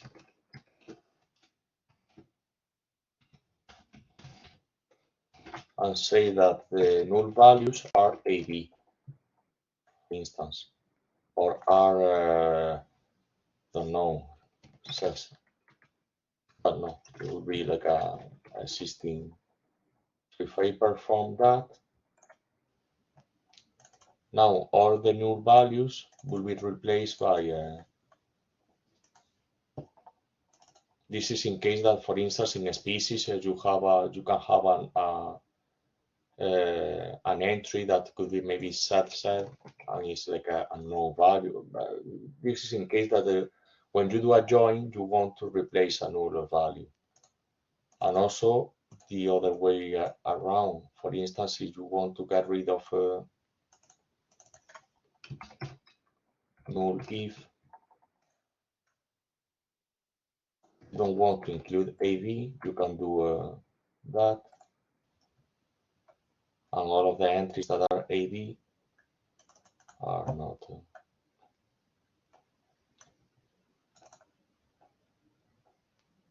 So we can do a left, just to finish, left join, or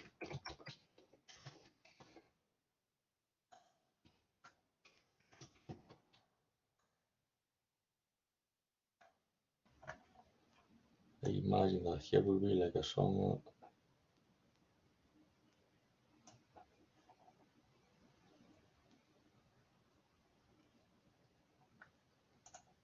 it's not working.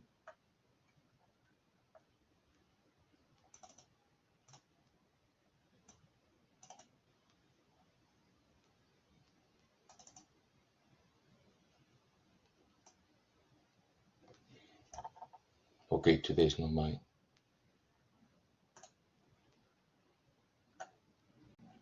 No, I got for yeah, I think I'm mixing.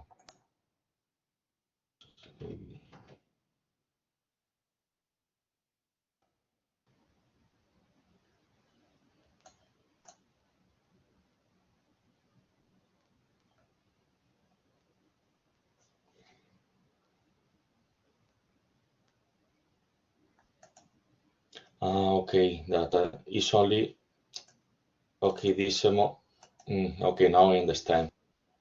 This is you do this only for the comparison, but you are not changing. So you see that this species ID that is null is joined with this, but you don't modify the. Okay, that now I understand. You don't modify the column. You do the join considering that null is AB. That's why it appears. Okay, now makes sense.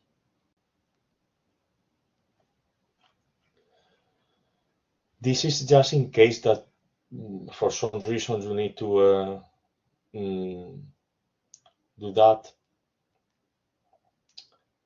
There are some, let me check if I have explained everything.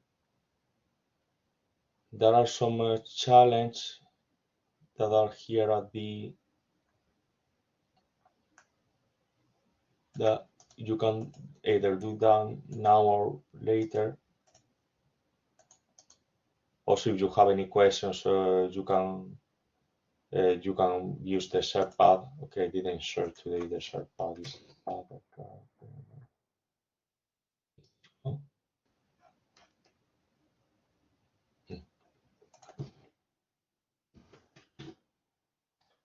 This is the share pad. What I will do is I will copy there the exercises, the optional challenge.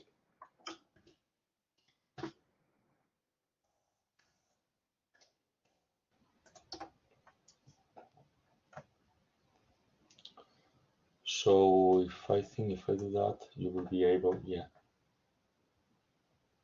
So in case that you want to play this afternoon with this, there are like optional challenges here. So you can use how many plots for each type are there, how many specimens are of each sex, year. So that's the good thing of SQL, that you can solve these questions using SQL. Okay, I forgot before we finish. I said that we will see how to combine R and SQL. Okay, we'll do that. So for that, what I will do is I will change the resolution of the screen.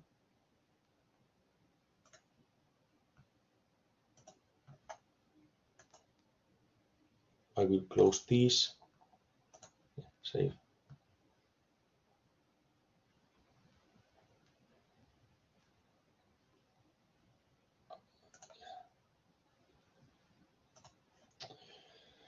I want to open RStudio.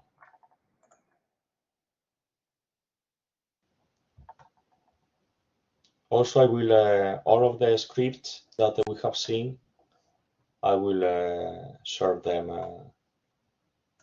I will upload them and send you the link.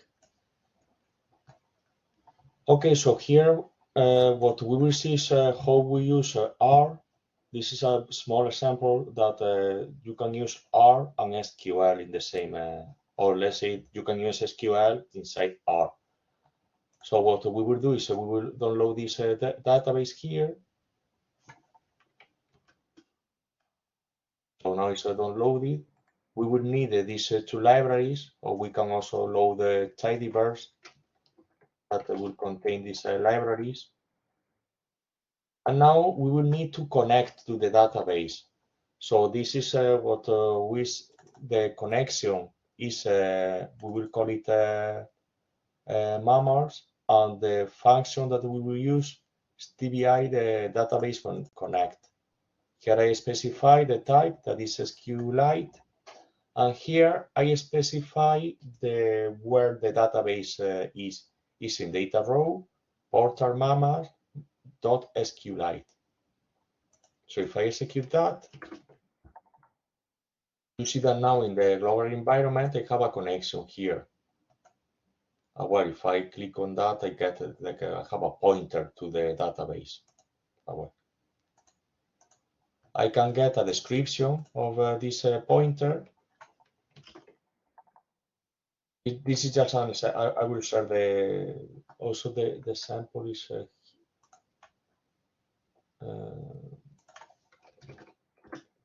I mean, don't worry if this is just to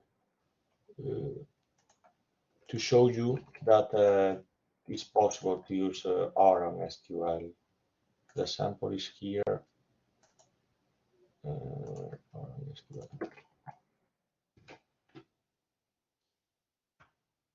So here I get the description. already said the version of SQLite that is a 3.391, the path, and also the tables that they have. We have plots, species, and surveys. And now I can perform a query. So to perform a query, I use the function TBL. I say the connection, and you see that I get a function called SQL, where I put select year species ID plot ID from surveys. If I execute this query, you see that the source is SQL to get the database, and here you get a data frame with the output of this. In case that you want to use the syntax that we learned yesterday, you can create surveys and you can get the table. You can get the table mammals. Sorry, this is the connection and this is the table name. So you execute that. And now you can use surveys and you can use our syntax. Select year, species ID, and plot ID. You get the same output. And also, in case that you want to get, like, there is an option, show query of, for instance, this operation here. If you do that, you will see that behind the scenes, when you execute head surveys and 10, you are using select everything from surveys, limit 10. So this is just a tiny example to show that everything that we have seen with the database browser for SQLite, I think it's called the software, you can do it also with the R, because there are some cases that maybe you want to do it, or you want to generate some plots, or you can save this in a data frame and save in CSV file. Here what I'm explaining is all of the choices that you have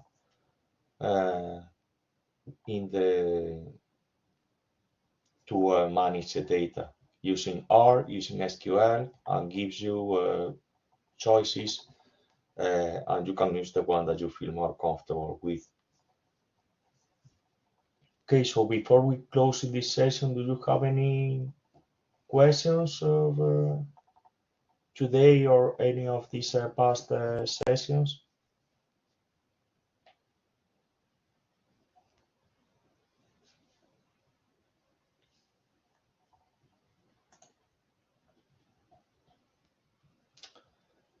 If not, thanks everyone for joining these 4 days of. Okay, I see that there is a question before we finish. Well, I could say in the meantime, thank you everyone for joining. Hope that you like this course.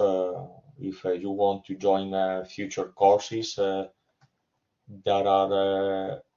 Remember also that all of these courses are free for academics, and there are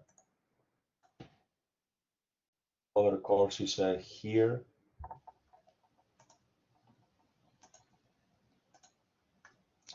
Okay, the question is about the JSON SQL. These are different. JSON, the SQL is a language to for create tables, to queries, etc. But my understanding, maybe I'm wrong, JSON is more like a XML in terms of it's like a language or like a format to save data. So I'm not sure if both of them could be compared. I mean, maybe I'm wrong. I'm not that familiar with the JSON. What I understand of JSON is that it's a way, it's like a XML, it's a way to save data. Yeah, that is how, yeah, XML and also YAML. Cool. So yeah, thanks for asking. Yeah, actually, yeah, it was a question. Yeah, we saw a JSON. We saw that the first day when we export some when we use OpenRefine to export some operations that we did with the data. But what we export were the like some data, let's say, in data format. Okay, if there are no more questions, also in case that you have any questions, so you can feel free to contact us via email, or you can send a message to support at archer.ac.uk, and we will be happy to keep in touch. And also, you can use the Sherpa. Okay, so I think it's yeah, time to close the. Okay, there is another comment that I forgot to mention, that is in case that you want a certificate of attendance, you will receive an email, if not today, maybe tomorrow, like saying thank you for the course, and you should reply to that email. When you receive the email, please reply to that email saying, please give me a certificate of attendance, and you will get that.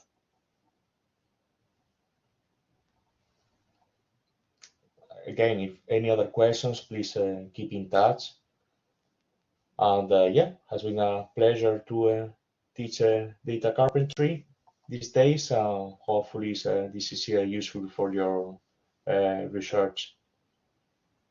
Have a nice rest of the day and week. And yeah, bye for now. Thanks.